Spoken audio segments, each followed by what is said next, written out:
Amici di Luca Ranzani TV, siamo qua con... Bise, ciao! Allora, com'è sto Sanremo? Come ti stai trovando? Bene. L'anno scorso forse un po' di più, che i cantanti un po' il tutto, però è bello anche quest'anno per l'atmosfera, per la musica, per tutto, bello. Cantanti che ti sono piaciuti di più e performance?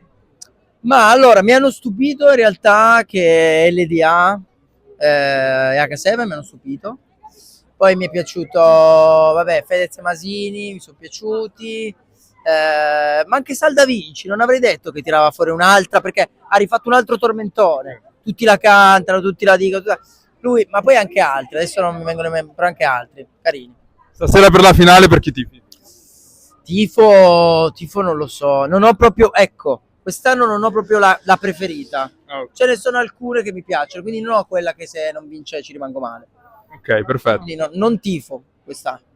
Grazie mille, un saluto a Luca Ranzani TV. Ciao. Grazie mille.